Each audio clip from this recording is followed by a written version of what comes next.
아내는 도망갔습니다. 돈 못 번다는 이유 하나로요. 그날 아침 집에는 빈 통장과 잠기지 않은 문만 남아 있었습니다. 나는 가장이었지만 지킬 가정이 사라져 버렸습니다. 사람들 시선이 무서워 산으로 숨었습니다. 13년째 혼자 사는 남자, 이건 자유가 아니라 버려진 인생의 기록입니다. 끝까지 들어보세요. 한 남자가 산속 오두막 앞에 앉아 있었습니다. 낡은 플라스틱 의자에 몸을 기댄 채 멀리 산 아래를 바라보고 있었습니다. 아무도 찾아오지 않는 이곳에서 그는 혼자였습니다. 마을 사람들은 그를 자유로운 자연인이라 불렀지만 정작 그의 얼굴엔 자유보다는 무언가 무거운 것이 서려 있었습니다. 사람들은 몰랐습니다. 그가 왜 이곳에 있는지, 무엇을 버리고 왔는지, 그저 산에서 사는 특이한 사람으로만 기억할 뿐이었습니다. 하지만 그에게는 말하지 못한 숨겨진 이야기가 있었습니다. 오늘은 산속에서 혼자 사는 한 남자의 진짜 이야기입니다. 이 이야기가 궁금하시다면 잠시 구독과 좋아요 버튼 한번 눌러주세요. 평범해 보이는 사람들의 숨겨진 이야기를 이 채널에서 매일 전해드립니다. 안녕하세요. 저는 박정호입니다. 올해 61입니다. 지금은 산에서 혼자 삽니다. 사람들은 저를 보면 이렇게 말합니다. 참 자유롭게 사시네요. 속세를 벗어나서 좋으시겠어요.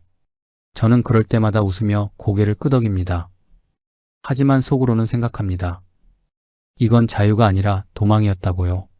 저도 한때는 평범한 사람이었습니다. 집도 있었고 아내도 있었습니다. 결혼도 했고 가정도 꾸렸습니다. 처음엔 잘 살았습니다. 가난했지만 웃음은 있었습니다. 돈이 없어도 둘이 함께 밥을 먹으면 그게 행복이었습니다. 13년 전 48살 저는 일용직 노동자였습니다. 건설 현장에서 일했습니다. 아침 일찍 나가서 해가 질 때까지 일했습니다. 몸은 힘들었지만 그게 제 삶이었습니다. 날씨가 좋으면 일이 있었고 비가 오면 쉬어야 했습니다. 겨울이 되면 일이 뚝 끊겼습니다. 그럴 때마다 저는 집에서 눈치를 봐야 했습니다. 저에겐 결혼 생활 20년을 함께한 아내가 있었습니다. 일이 없어 집에 있는 날이면 아내 얼굴을 똑바로 보기 힘들었습니다. 아내는 처음엔 이해해주는 것처럼 보였습니다. 하지만 시간이 지나면서 표정이 달라졌습니다. 말투가 차가워졌습니다. 언제까지 이렇게 살 거야? 남들은 다 월급 받는데 당신만 이래. 당신은 왜 이렇게 벌이가 없어요? 그 말이 점점 많아졌습니다. 저는 변명할 수 없었습니다. 사실이었으니까요. 저는 정말 돈을 못 벌었습니다. 능력이 없었습니다. 다른 기술도 없었고 배운 것도 없었습니다. 그저 몸으로 일하는 것밖에 할 줄 몰랐습니다. 아내와의 대화는 점점 줄어들었습니다. 집에 들어가면 무거운 침묵만 가득했습니다. 밥을 먹을 때도 서로 말이 없었습니다. 텔레비전 소리만 방 안을 채웠습니다. 저는 그 시간이 너무 괴로웠습니다. 돈 이야기가 나올 때마다 집안 공기가 얼어붙었습니다. 처음엔 다툼이었고 나중엔 침묵이 됐습니다. 아내는 냉장고를 열어보다가 한숨만 쉬었습니다. 별로 들어있는 게 없었으니까요. 김치 몇 포기, 달걀 몇 개, 그게 전부였습니다. 이번 주는 또 어떻게 넘기죠? 아내가 물었습니다. 저는 대답하지 못했습니다. 제게도 답이 없었으니까요. 밤이 되면 아내는 가계부를 펼쳤습니다. 전기세, 수도세, 쌀값, 반찬값 하나하나 적어가며 계산했습니다. 그리고 통장을 들여다봤습니다. 얼마 남지 않은 잔고를 확인하며 다시 한숨을 쉬었습니다. 저는 그 모습을 보며 방 한구석에 앉아 있었습니다. 아무것도 할 수 없는 제 자신이 너무 초라했습니다. 저는 좋은 남편이 아니었습니다. 돈도 못 벌고 미래도 없는 남자였습니다. 2012년 여름이었습니다. 장마가 시작되었습니다. 비가 계속 내려서 현장 일이 거의 없었습니다. 한 달 가까이 제대로 된 수입이 없었습니다. 집에 있는 돈도 바닥났습니다. 아내는 더 이상 제게 기대하지 않는 것 같았습니다. 혼자서 이것저것 알아보고 다녔습니다. 식당 일, 청소 일, 뭐든 할 수 있는 일을 찾았습니다. 저는 그 모습을 보며 더 작아졌습니다. 가장인 제가 해야 할 일을 아내가 하고 있었으니까요. 어느 날 밤 아내가 말했습니다. 이렇게는 못 살겠어요. 짧은 한마디였지만 그 안엔 모든 게 담겨 있었습니다. 저는 아무 대답도 하지 못했습니다. 그저 고개만 숙이고 있었습니다. 그날 밤 저는 알았습니다. 우리 부부의 끝이 가까워지고 있다는 걸요. 그리고 그 끝은 제가 생각했던 것보다 훨씬 빨리 왔습니다. 2012년 7월 어느 날이었습니다. 그날도 비가 내렸습니다. 아침부터 보슬보슬 내리는 빗소리가 들렸습니다. 저는 일찍 일어나 현장 반장에게 전화를 걸었습니다.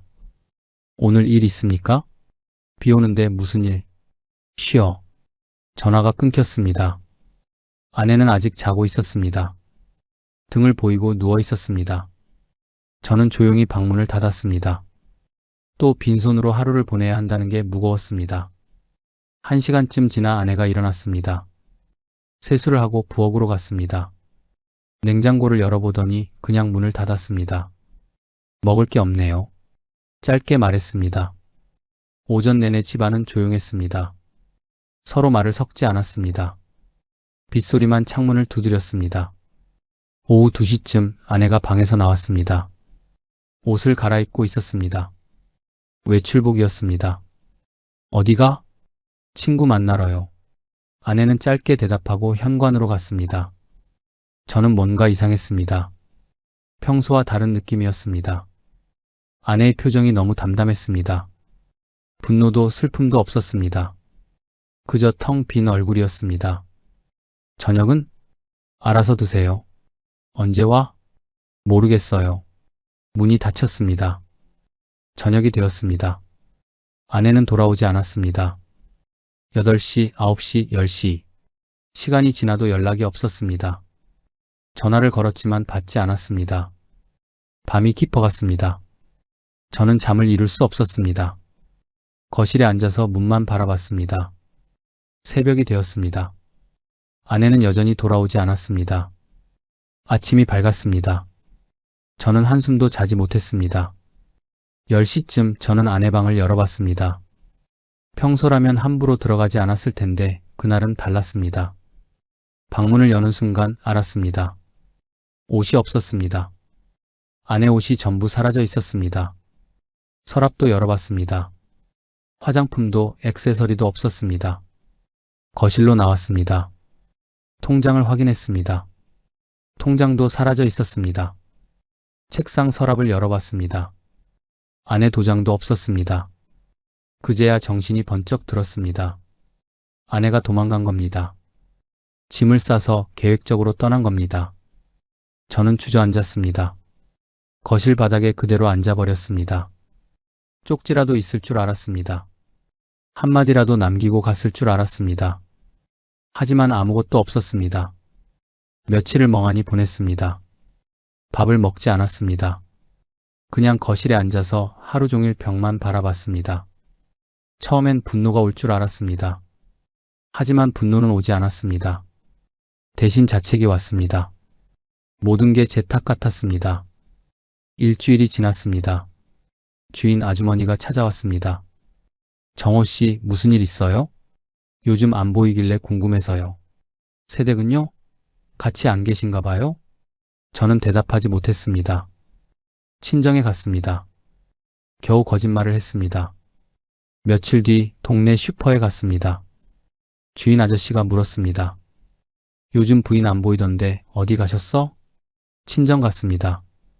계산을 하고 나오는데 뒤에서 수근거리는 소리가 들렸습니다.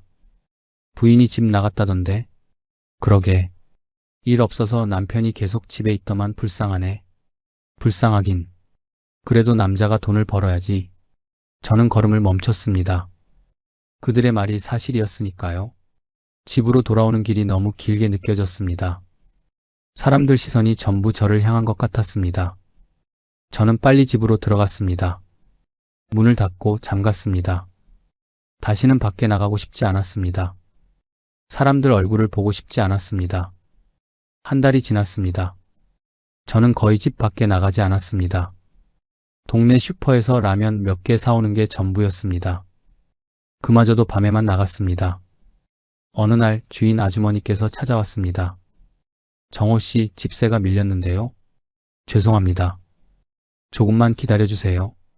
부인은 어디 갔어요? 친정에 갔습니다. 집주인은 의심스러운 눈으로 저를 봤습니다. 집세는 언제 줄 수 있어요? 다음 주까지 드릴게요. 꼭 줘야 해요. 안 그러면 나가셔야 해요. 일주일이 지나도 집세를 내지 못했습니다.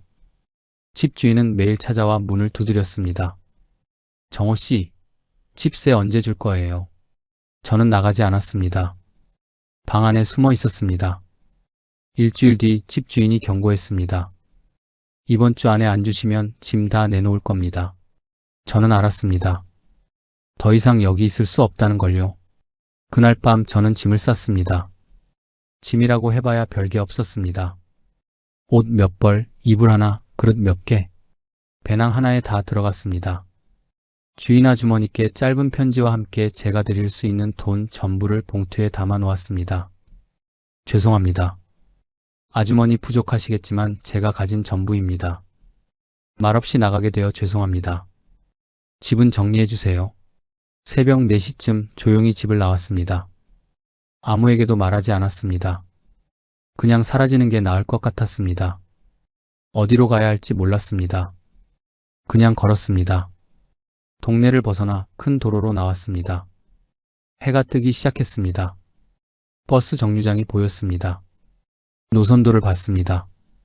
산으로 가는 버스가 있었습니다. 등산객들이 타는 버스였습니다. 왜 산으로 가려고 했을까요? 지금 생각해보면 저도 잘 모르겠습니다. 그냥 사람들이 없는 곳으로 가고 싶었습니다. 저를 아는 사람이 없는 곳.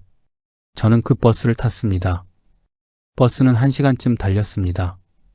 산 입구에 도착했습니다. 등산로 입구에 섰습니다. 나무 계단이 산 위로 이어져 있었습니다. 저는 계단을 올라갔습니다. 1시간쯤 오르자 사람들이 줄어들었습니다. 저는 옆길로 빠졌습니다. 사람들이 가지 않는 길이었습니다. 풀이 무성하고 길도 잘 보이지 않았습니다. 한참을 걸었습니다. 나무가 울창했고 새소리만 들렸습니다. 오후쯤 되어서 작은 터를 발견했습니다. 나무 사이에 평평한 공간이 있었습니다. 옆에는 작은 계곡물이 흘렀습니다. 저는 그곳에 배낭을 내려놓았습니다. 주변을 둘러봤습니다. 사람이 사는 흔적은 없었습니다. 저는 앉았습니다. 돌 위에 그냥 주저앉았습니다. 바람이 불었습니다. 나뭇잎이 바스락거렸습니다. 이상했습니다. 마음이 조금 편안해졌습니다. 집에 있을 때는 숨이 막혔는데 여기서는 숨을 쉴 수 있었습니다. 누가 절 찾지 않았습니다. 누가 집세를 달라고 하지 않았습니다. 누가 제 얼굴을 보며 수군거리지 않았습니다. 그냥 조용했습니다. 저 혼자만 있었습니다. 처음엔 며칠만 있을 생각이었습니다. 그런데 며칠이 일주일이 되고 일주일이 한 달이 되었습니다. 그렇게 저는 산에 남았습니다. 첫날 밤은 힘들었습니다. 이불을 깔고 누웠지만 땅이 딱딱했습니다. 돌멩이가 등을 찔렀습니다. 춥기도 했습니다. 7월이었지만 산속은 쌀쌀했습니다. 잠을 이룰 수 없었습니다. 나뭇잎 흔들리는 소리, 벌레 우는 소리, 모든 소리가 크게 들렸습니다. 혹시 뱀이 나오지 않을까? 짐승이 나타나지 않을까? 온갖 생각이 들었습니다. 겨우 눈을 붙였습니다. 새소리에 눈을 떴습니다. 해가 나뭇잎 사이로 들어왔습니다. 몸이 뻐근했습니다. 배가 고팠습니다. 배낭에서 라면을 꺼냈습니다. 하지만 익혀 먹을 방법이 없었습니다. 그냥 과자 몇 개로 배를 채웠습니다. 물은 계곡물을 마셨습니다. 바위 사이로 흐르는 맑은 물이었습니다. 차갑고 시원했습니다. 며칠을 그렇게 버텼습니다. 배낭에 있던 과자, 빵, 조금씩 아껴 먹었습니다. 하지만 사흘 만에 바닥났습니다. 마을에 내려가야 했습니다. 산을 내려갔습니다. 1시간쯤 걸렸습니다. 작은 마을이 나타났습니다. 슈퍼가 있었습니다. 들어가서 라면, 빵, 과자를 샀습니다. 그리고 작은 식당을 발견했습니다. 국밥집이었습니다. 들어갔습니다. 국밥 하나 주세요. 따뜻한 국밥이 나왔습니다. 며칠 만에 먹는 제대로 된 밥이었습니다. 밥을 입에 넣는 순간 눈물이 날 뻔했습니다. 주인 아주머니가 물었습니다. 등산 오셨어요? 네, 그렇습니다. 거짓말이었습니다. 짐을 지고 다시 산으로 올라갔습니다. 무거웠습니다. 하지만 견딜만 했습니다. 한 달이 지났습니다. 비닐을 구해서 간이 천막을 만들었습니다. 나무 기둥 4개를 세우고 비닐을 씌웠습니다. 비를 막을 수 있었습니다. 먹을 것이 문제였습니다. 매일 마을에 내려갈 수도 없었습니다. 돈도 떨어지고 있었습니다. 어느 날 산을 걷다가 발견했습니다. 고사리였습니다. 어릴 때 할머니 따라 산에 갔던 기억이 났습니다. 할머니가 고사리 꺾는 법을 가르쳐 주셨습니다. 조심스럽게 꺾었습니다. 한 움큼 정도 땄습니다. 하지만 생으로는 먹을 수 없었습니다. 마을에 내려가 냄비와 버너 간단한 식기류들을 사왔습니다. 그 뒤로 산나물을 찾기 시작했습니다. 취나물, 두릅, 머위. 봄에는 나물이 많았습니다. 가끔은 생으로 먹을 수 있는 것도 있었습니다. 산딸기가 익었습니다. 빨갛게 익은 산딸기를 따 먹었습니다. 달았습니다. 한 줌 먹으면 배가 조금 찼습니다. 어느 날 마을에 내려갔습니다. 면사무소를 지나가는데 직원이 나왔습니다. 저기요, 혹시 어디 사세요? 산에 있습니다. 산에요? 집은 있으세요? 없습니다. 직원은 저를 안으로 데리고 갔습니다. 마을 사람들에게 저에 대한 이야기를 들었다고 했습니다. 여러 가지를 물었습니다. 재산이 있는지, 일을 하는지, 가족이 있는지. 저는 대답했습니다. 아무것도 없습니다. 직원이 말했습니다. 기초생활수급자로 신청할 수 있을 것 같은데요. 매달 돈을 받을 수 있습니다. 병원비도 지원됩니다. 저에 대한 관심이 부담스럽기도 했지만 감사하기도 했습니다. 서류를 작성했습니다. 주소는 면사무소로 했습니다. 몇 주 뒤 연락이 왔습니다. 승인이 났다고 했습니다. 매달 60만 원 정도. 그 돈으로 마을 식당에서 밥을 먹을 수 있었습니다. 하루 한 끼는 따뜻한 밥을 먹었습니다. 나머지는 빵이나 과자, 라면으로 때웠습니다. 텃밭을 만들었습니다. 평평한 땅을 고르고 흙을 일궜습니다. 마을에서 고구마 순을 구해왔습니다. 심었습니다. 몇 달 뒤 고구마가 자랐습니다. 크지는 않았습니다. 하지만 달고 맛있었습니다. 감자도 심었습니다. 배추도 심어봤습니다. 가을에 수확했습니다. 수확한 야채들을 마을에 내려가면 감사한 마음에 조금씩 나누어 드렸습니다. 국밥집 아주머니, 시장에 물건 파시는 할머니들, 어느새 마을 분들과도 친해졌습니다. 마을 아주머니들이 김장 담그는 법을 가르쳐 주셨습니다. 소금에 절이고 고춧가루에 버무렸습니다. 밥에 김치 한 조각, 그게 한 끼였습니다. 겨울이 되자 천막으로는 안 되겠다 싶었습니다. 너무 추웠습니다. 나무를 주워서 작은 오두막을 지었습니다. 비닐하우스처럼 간단한 구조였지만 바람은 막아주었습니다. 봄이 오면 냉이를 캤습니다. 여름이 오면 고구마 순을 먹었습니다. 가을이 오면 도토리를 주었습니다. 겨울이 오면 마을 식당에서 끼니를 해결했습니다. 산에는 먹을 것이 많았습니다. 나물, 열매, 감자, 고구마. 수급비 70만 원이면 충분했습니다. 쌀, 김치, 가스, 가끔 병원비. 그것만 있으면 살 수 있었습니다. 물론 힘들 때도 있었습니다. 겨울에는 춥고 여름에는 벌레가 많았습니다. 비가 오면 오두막이 샜고 바람이 불면 떨렸습니다. 하지만 견뎠습니다.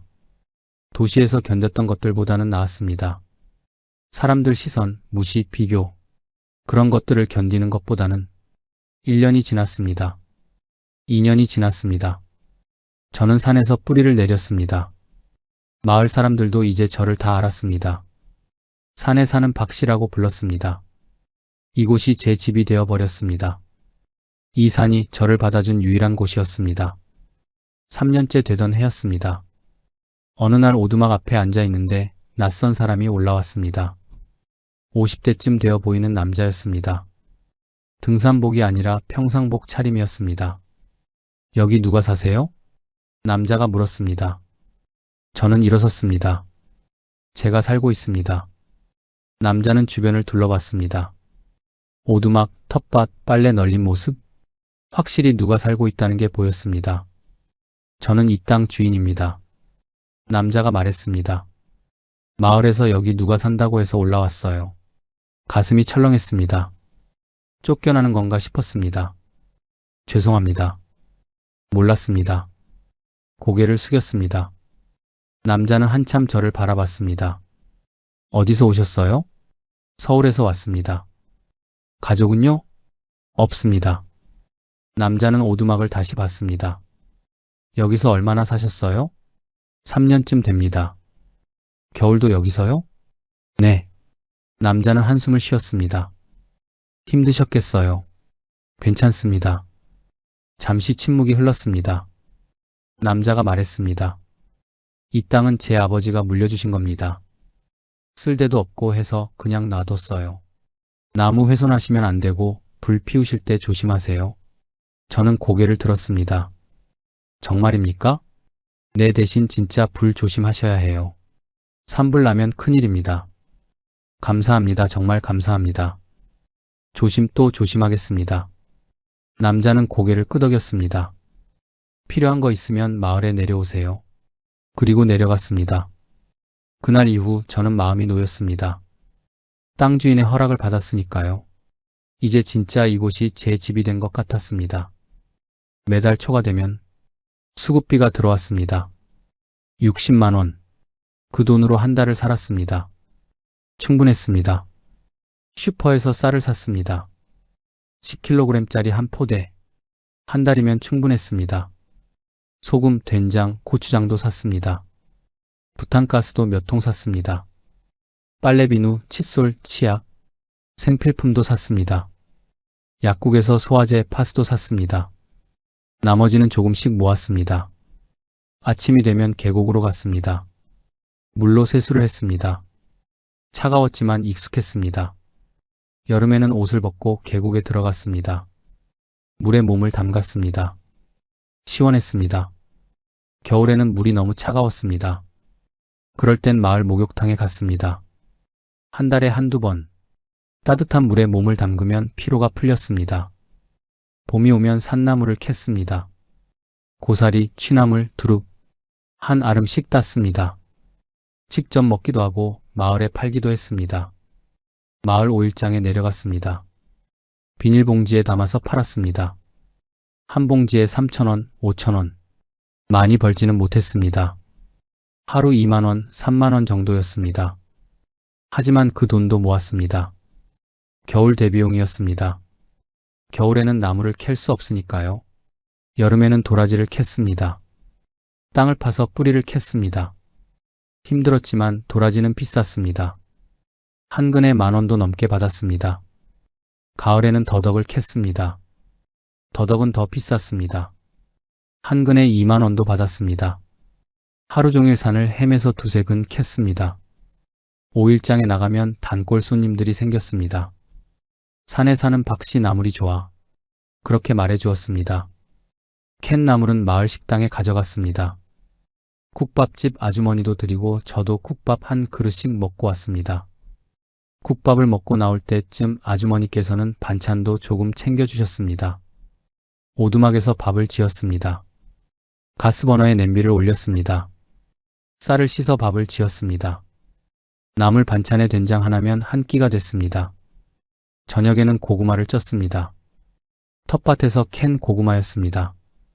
작았지만 달았습니다. 두세 개 먹으면 배가 불렀습니다. 가끔 마을 사람들이 음식을 주었습니다. 박씨, 이거 좀 가져가서 먹어. 김치, 반찬, 과일. 고마웠습니다. 저는 그 대신 나물을 드렸습니다. 이거 제가 캔 겁니다.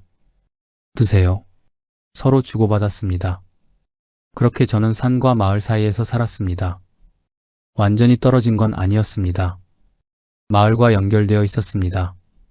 하지만 제 집은 산이었습니다. 밤이 되면 오두막으로 돌아왔습니다. 조용했습니다. 편안했습니다. 벌레 소리, 바람 소리. 처음엔 무서웠던 소리들이 이제는 자장가였습니다. 그 소리를 듣다가 잠이 들었습니다. 아침이 되면 일어났습니다. 새소리에 눈을 떴습니다. 계곡에 가서 세수했습니다. 밥을 지었습니다. 산을 걸었습니다. 하루하루가 똑같았습니다. 하지만 지루하지 않았습니다. 계절이 바뀌었으니까요. 봄에는 새싹이 돋았습니다. 여름에는 초록이 짙어졌습니다. 가을에는 단풍이 들었습니다. 겨울에는 눈이 내렸습니다. 매년 똑같지만 매번 달랐습니다. 올해 봄은 작년 봄과 달랐습니다. 나무 한 그루, 풀 한 포기도 달랐습니다. 도시에 살 때는 몰랐습니다. 계절이 바뀌는 것도 자연이 변하는 것도 그냥 달력만 보며 살았습니다. 하지만 여기서는 몸으로 느꼈습니다. 봄바람의 따뜻함, 여름 햇살의 뜨거움, 가을 공기의 서늘함, 겨울 눈의 차가움, 모두 달랐습니다. 모두 소중했습니다. 5년이 지났습니다. 오두막은 조금씩 보강했습니다. 텃밭도 넓어졌습니다. 마을 사람들은 이제 저를 잘 알았습니다. 산에서 사는 박씨, 그게 제 정체였습니다. 7년째 되던 봄이었습니다. 산나물이 한창일 때였습니다. 그날도 아침 일찍 나무를 캐러 갔습니다.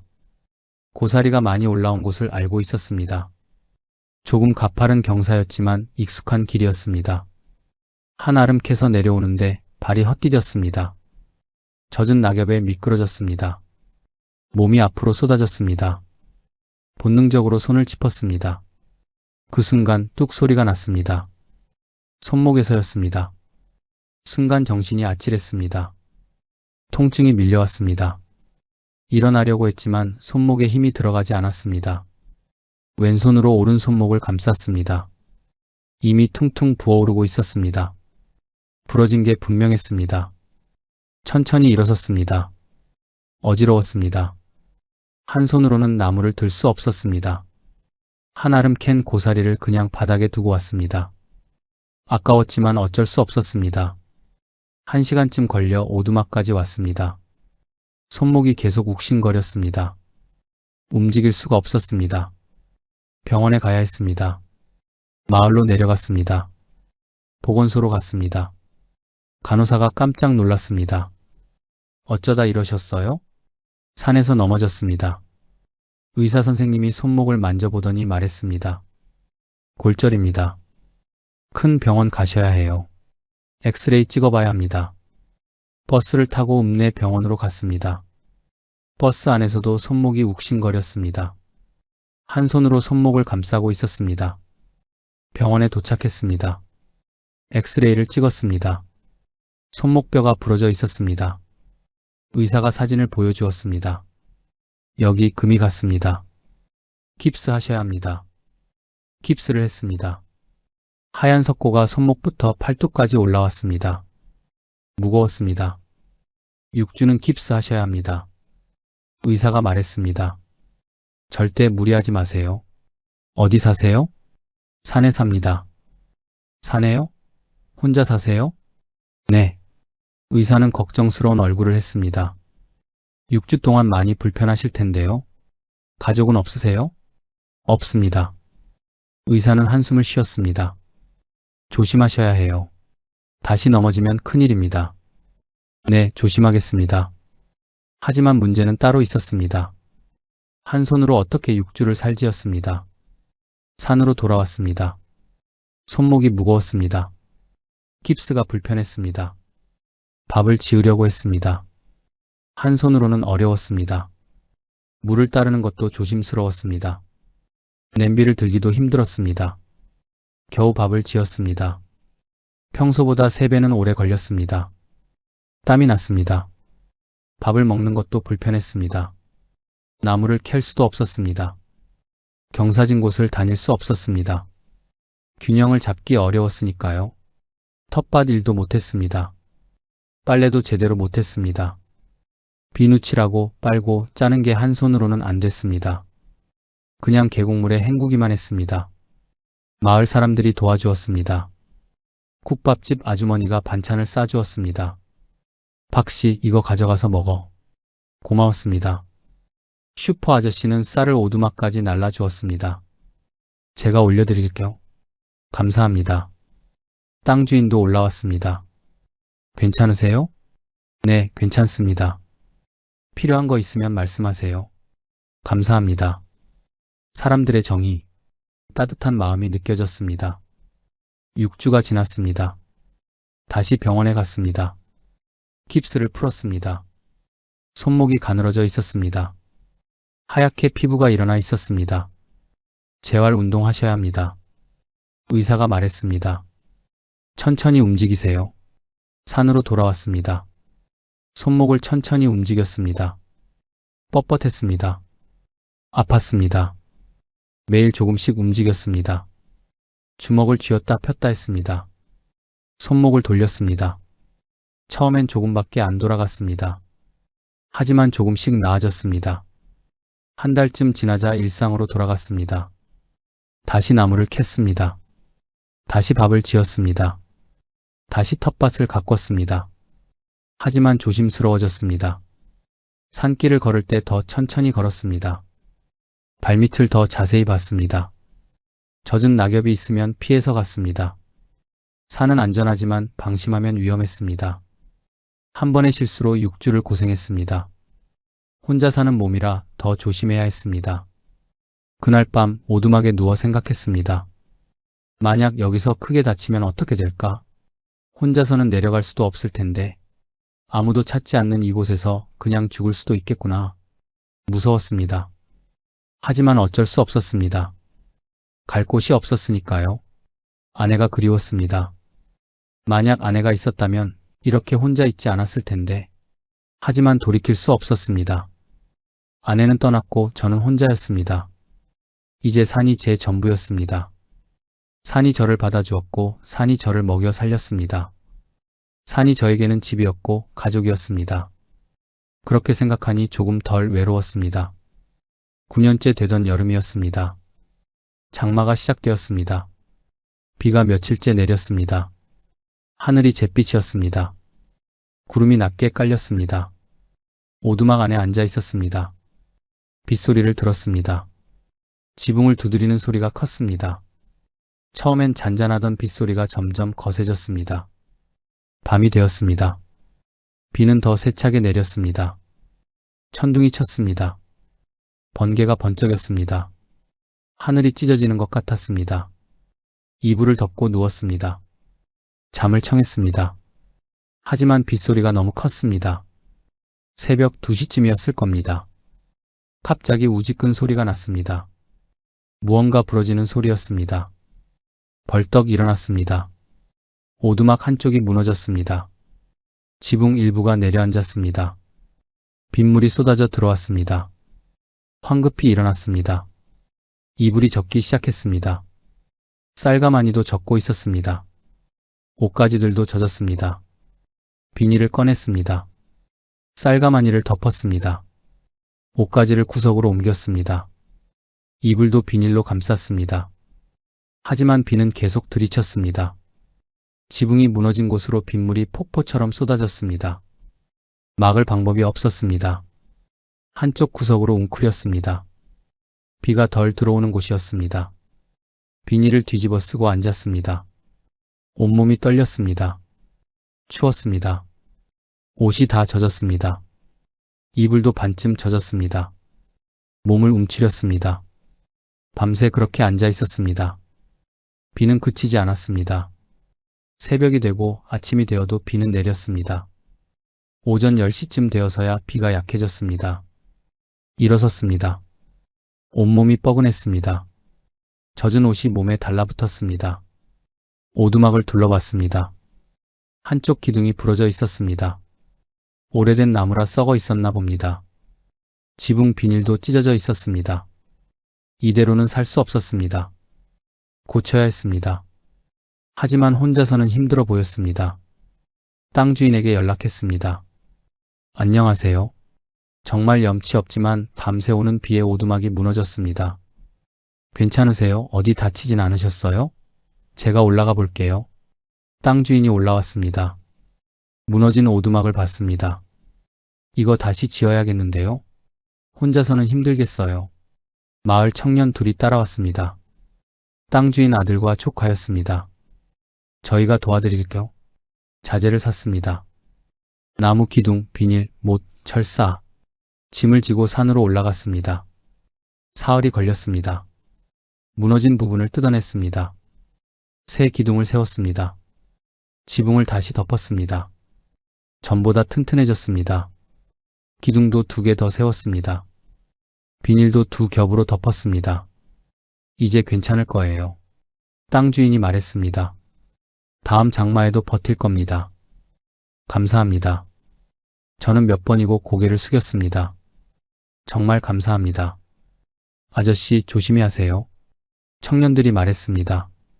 그들이 내려간 뒤 오두막에 앉았습니다.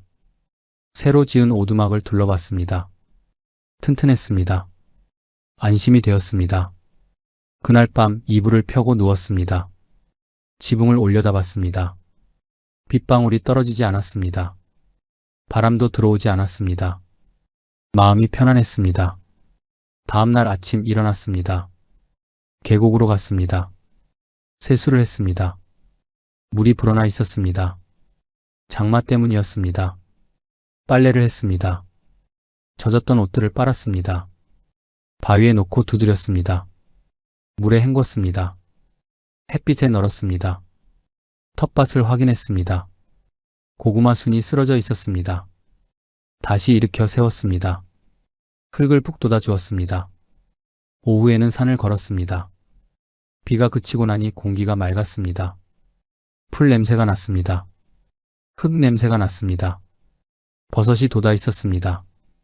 조심스럽게 땄습니다. 저녁에 끓여 먹으려고요. 저녁이 되었습니다. 오두막으로 돌아왔습니다. 가스버너에 냄비를 올렸습니다. 버섯을 넣고 된장을 풀었습니다. 구수한 냄새가 났습니다. 밥을 지었습니다. 버섯 된장국에 밥을 말아 먹었습니다. 맛있었습니다. 밤이 되었습니다. 누웠습니다. 튼튼해진 지붕을 봤습니다. 이제 비가 와도 괜찮을 것 같았습니다. 넘어지기도 하고 다치기도 하고 집이 무너지기도 했습니다. 하지만 그때마다 다시 일어났습니다. 그때마다 다시 시작했습니다. 혼자였지만 혼자가 아니었습니다. 마을 사람들이 도와주었습니다. 땅 주인이 허락해 주었습니다. 산이 먹을 것을 주었습니다. 저는 계속 여기서 살 것입니다. 이곳이 제 집이니까요. 유난히 추운 겨울이었습니다. 눈이 많이 내렸습니다. 오두막 밖에 무릎까지 쌓였습니다. 어느 날 아침 발가락에 감각이 없었습니다. 양말을 벗어봤습니다. 발가락이 하얗게 변해 있었습니다. 동상이었습니다. 깜짝 놀랐습니다. 황급히 마을로 내려갔습니다. 눈길을 헤치며 2시간을 걸었습니다. 발가락이 욱신거렸습니다. 보건소에 갔습니다. 동상 초기입니다. 간호사가 말했습니다. 빨리 오셔서 다행이에요. 늦었으면 큰일 날 뻔했어요. 약을 받았습니다. 두꺼운 양말도 샀습니다. 핫팩도 한 박스 샀습니다. 산으로 돌아왔습니다. 오두막 안에 핫팩을 여러 개 놓았습니다. 양말을 2겹 신었습니다. 이불 속에 발을 넣고 하루 종일 누워 있었습니다. 일주일쯤 지나니 나아졌습니다. 발가락의 감각이 돌아왔습니다. 다행이었습니다. 그때 생각했습니다. 혼자 사는 게 이렇게 위험한 거구나. 조금만 늦었어도 발가락을 잃을 뻔했구나. 나이가 들수록 조심해야겠구나. 봄이 왔습니다. 다시 나무를 캐러 다녔습니다. 어느 날 텃밭에서 일하고 있었습니다. 풀을 뽑고 있었는데 풀 사이에서 무언가 움직였습니다. 뱀이었습니다.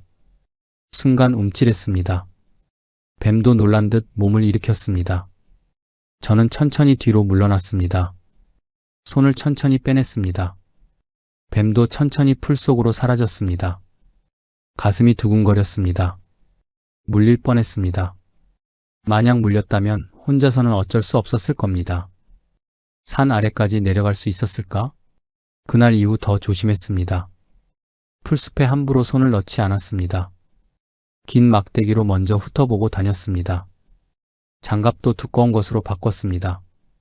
어느덧 저는 61가 되었습니다. 도망치듯 갈 곳이 없어 이 산으로 48세에 왔으니 벌써 13년입니다.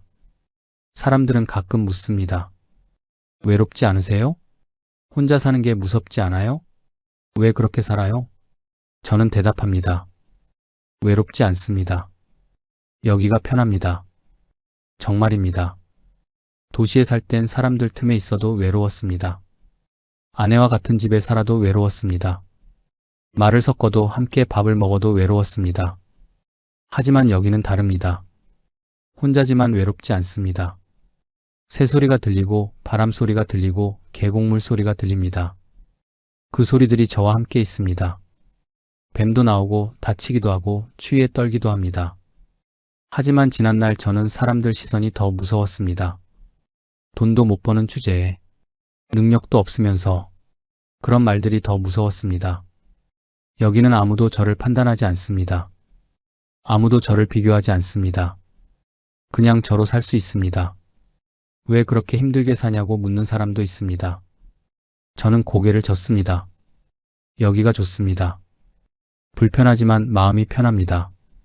사람들은 이해하지 못합니다. 당연합니다. 경험해보지 않은 사람은 모릅니다. 매일 무시당하는 게 얼마나 아픈지, 매일 비교당하는 게 얼마나 괴로운지 저는 이곳에서 배웠습니다. 행복이 꼭 무언가를 많이 가진 상태는 아니라는 걸요. 큰 집, 좋은 차, 많은 돈. 그런 게 행복은 아니었습니다. 도시에 살 때 저는 그걸 갖고 싶었습니다. 하지만 가질 수 없었습니다. 그래서 불행했습니다. 가지지 못한 것들 때문에 불행했습니다. 남들과 비교하며 불행했습니다. 하지만 여기 와서 깨달았습니다. 행복은 무언가를 얻는 게 아니라 잃지 않는 거라는 걸요. 제 존엄을 잃지 않는 것, 제 평온을 잃지 않는 것, 제 자유를 잃지 않는 것. 도시에 살 때 저는 매일 빼앗겼습니다.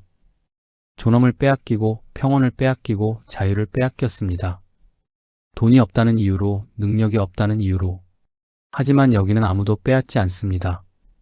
저는 제 존엄을 지킬 수 있습니다. 제 평온을 지킬 수 있습니다. 그게 행복입니다. 행복이란 빼앗기지 않는 것입니다. 밤이 되었습니다. 오두막에 누웠습니다. 창문으로 하늘을 봤습니다. 별이 쏟아질 듯 많았습니다. 매일 봐도 질리지 않습니다. 매일 다릅니다. 문득 아내 생각이 났습니다. 지금쯤 어디서 뭘 하고 있을까? 잘 살고 있을까? 건강할까? 처음엔 원망했습니다. 어떻게 말도 없이 떠날 수 있냐고. 20년을 함께 산 사람이 그렇게 쉽게 떠날 수 있냐고. 밉기도 했습니다.